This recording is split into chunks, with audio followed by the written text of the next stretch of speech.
we're talking this weekend about this connection between loving and giving.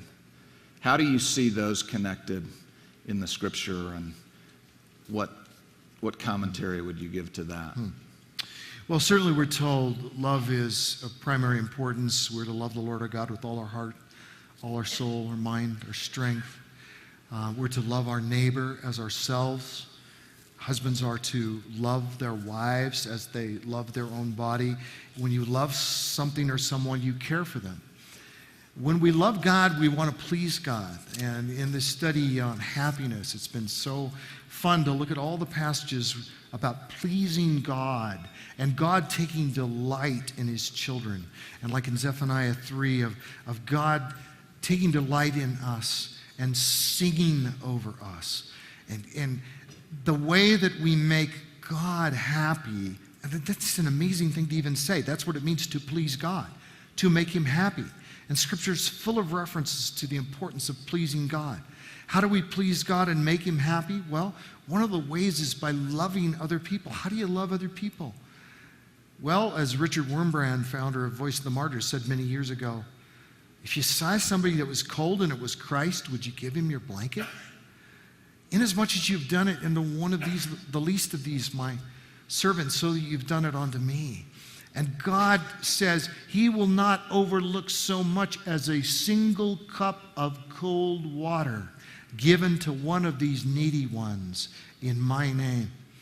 Last week, I usually don't speak places 2 weeks in a row or even a couple of times in a few month period. But I was speaking at the Gospel Coalition in Orlando last week. While I was there, I was meeting with a guy named Bill Walsh, and he's walking me through all of the programs, the Gospel Coalition, all the books they're getting to pastors overseas, and they send these books over with people who go out on short-term missions projects, and people who travel as businessmen, and they bring just an extra carry-on of these books that they get, and then they get them to poor, needy pastors over there in their language if they don't know English. Sometimes a lot of people overseas know English. They get them these books. So he's talking to me about these things, and I'm physically sitting there getting so excited about this. It's not like I didn't have a bunch of things to give to already, but oh boy, I got back and I started saying, all right, here we go, next royalty check.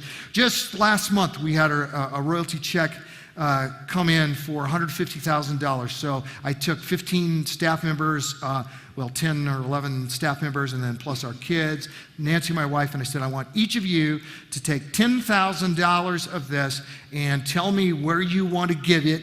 And the only thing I do at the end is exercise veto power if it's necessary, and it almost never is when I do this. But occasionally, a lot of people will give to some of the same things, and it seems like it's just a little bit too much going here and maybe not enough going here. I get these responses back for them, and they're just going crazy.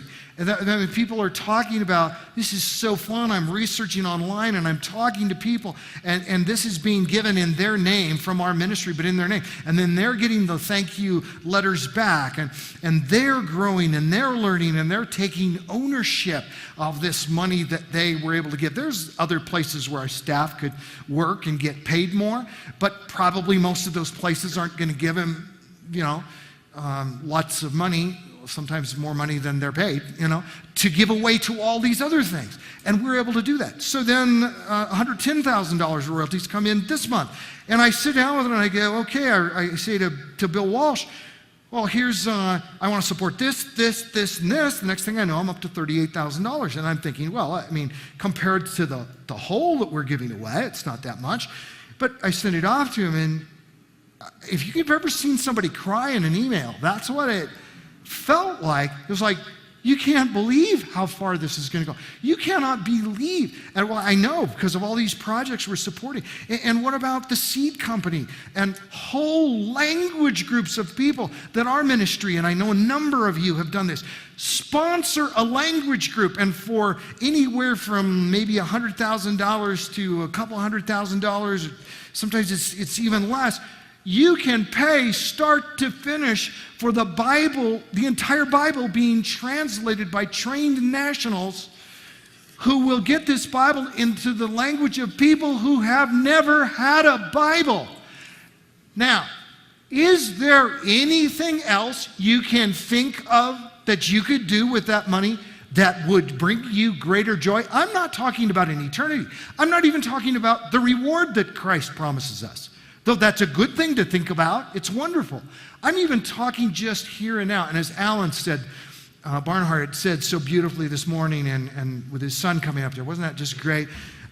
Where, you know, with the driveway full of Hummers, you know, in comparison to things like that, would that capture your heart and soul? And let me just say, if it would, you don't really know what joy and happiness is yet.